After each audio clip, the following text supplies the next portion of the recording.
Hi అండి. అందరికీ నమస్కారము. ఈరోజు కార్తీక పురాణం 3వ అధ్యాయము కావేరి కార్తీక స్నాన ఫలము తత్వనిష్ట చరితము గూర్చి తెలుసుకుందాము. ఓ జనక మహారాజా వినుము. కార్తీక మాసమందు స్నానము, దానము, జపము మొదలైన పుణ్యములలో ఏదైనను స్వల్పమైన చేసిన ఎడల ఆ స్వల్పమే అనంత ఫలప్రదమగును. స్త్రీలు గాని పురుషులు గాని అస్థిరమైన శరీరమును నమ్ముకొని శరీర కష్టముకు భయపడి కార్తీక రథమును చేయని ఎడల 100 మారులు కుక్కగా పుట్టుదురు. కార్తీక పౌర్ణమి రోజున స్నాన దానములు ఉపవాసమును చేయని మనుష్యుడు 1,000,000 మారులు చండాలుడై జన్మించును. అట్లు చండాలుడై పుట్టి చివరకు బ్రహ్మ రాక్షసుడై ఉండును.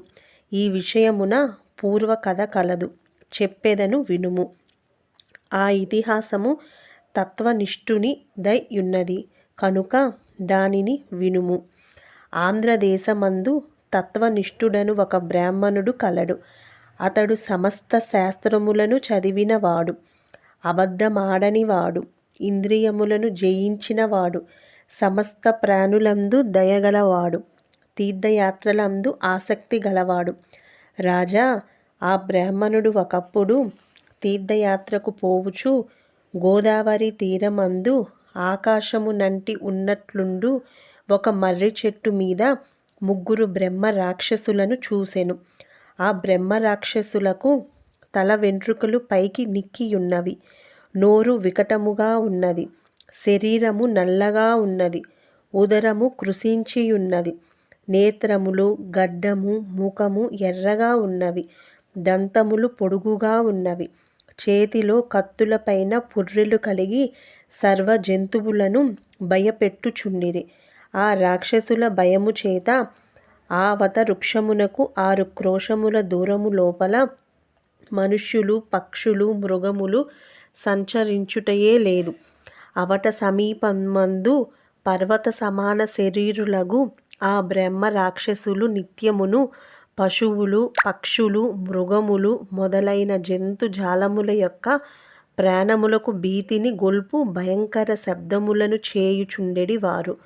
అనేక కార్తీక రథములు ఆచరించిన తత్వనిష్ఠుడు దైవ వశము చేత మార్గమున పోవుచు మర్రి చెట్టు మీద ఉన్న 3 బ్రహ్మ రాక్షసులను చూచెను.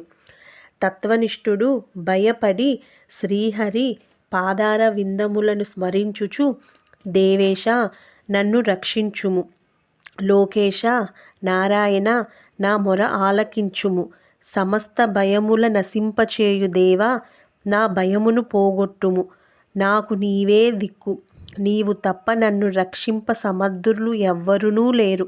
ఈ ప్రకారము హరిని గూర్చి మొరపెట్టుచు వారి భయమున పరిగెత్తుచున్న బ్రాహ్మణుని చూచి బ్రహ్మ రాక్షసులు వానిని భక్షించు తలంపుతో అతని వెంబడి పరుగెత్తసాగిరి.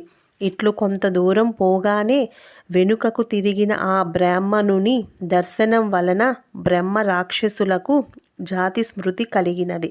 ఓ రాజా, తరువాత బ్రహ్మ రాక్షసులు ఆ బ్రాహ్మణుని ముందు భూమి యందు దండ ప్రణమములు ఆచరించి అంజలి పట్టి నమస్కరించి అనేక వాక్యములతో ఇట్లని స్తుతించిరి.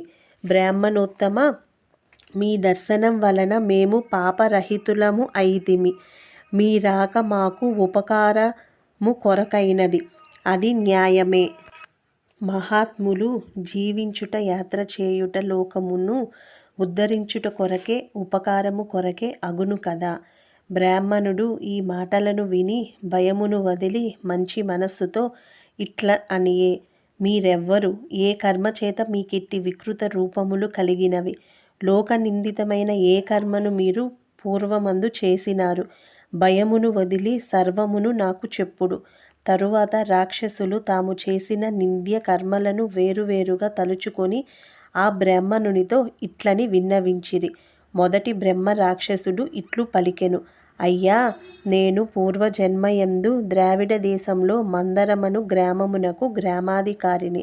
బ్రాహ్మణులలో నీచుడను, కఠినముగా మాటలాడువాడను, ఇతరులను వంచించు మాటలను మాట్లాడుటలో నేర్పరిని. నా కుటుంబ లాభము కొరకు బ్రాహ్మణుల ధనమును చాలా అపహరించితిని. బంధువులకు కానీ బ్రాహ్మణులకు కానీ ఒకనాడైనను అన్నమును పెట్టి ఎరుగను. బ్రాహ్మణుల సొమ్ము స్నేహము చేత హరించుటచే 7 తరముల కుటుంబము నశించును. దొంగతనముగా బ్రాహ్మణుల ధనము అపహరించిన ఎడల సూర్య చంద్ర నక్షత్రాలు ఉండు వరకు కుటుంబము నశించును. తరువాత మృతి నొంది యమబాధలను అనేకములను పొంది తిని. ఆ దోషము చేతనే భూమి యందు బ్రహ్మ రాక్షసుడై జన్మించి తిని. కనుక బ్రాహ్మణోత్తమ, ఈ దోషము నశించు ఉపాయము విచారించి చెప్పుము. అందులో రెండవ వాడు ఇట్లు చెప్పెను. అయ్యా, నేను ఆంధ్రదేశమున ఉండేవాడను. నేను నిత్యము తల్లిదండ్రులతో కలహించుచుండి వారిని దూషించేవాడిని. ఇదిగాక నేనును నా భార్య పిల్లలను షడ్రసోపేతమైన అన్నమును భుజించుచు నా తల్లిదండ్రులకు మాత్రం చద్ది అన్నమును పెట్టేవాడిని. బంధువులకు బ్రాహ్మణులకు గాని ఒకనాడైనను అన్నమును పెట్టిన వాడను కాను. మరియు ధనమును విస్తారముగా ఆర్జించియుంటిని. పిమ్మట నేను చనిపోయి యమలోకమందు 8 యుగముల వరకు యమబాధలను పొంది బ్రహ్మ రాక్షసుడనై భూమి యందు జన్మించితిని. ఓ బ్రాహ్మణోత్తమ, నాకీ పాపము తొలగు ఉపాయము చెప్పి నన్ను ఉద్ధరింపుము.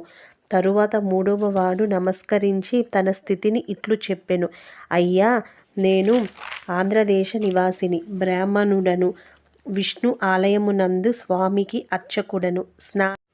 స్నాన సంధ్యా వందనములను విడిచి స్వామి పూజను వదిలి పరనిందలను చేయుచు విశేషముగా మాటలాడుచు కఠినుడనై దయాశూన్యుడనై తిరుగుచు దేవాలయం నందు భక్తులు వెలిగించు దీపములలోని నెయ్యి నూనెను అపహరించి వేశ్యాగృహమందు దీపములను పెట్టి ఆ నేతిని వేశ్యకిచ్చి దేవతా నివేదిత అన్నమును అపహరించి అనేక యాతనలను అనుభవించి తరువాత భూమికి వచ్చి నానా జన్మలందు జన్మించి చివరికి బ్రహ్మ రాక్షసుడనై పుట్టి ఈ మర్రి మీద ఉంటిని.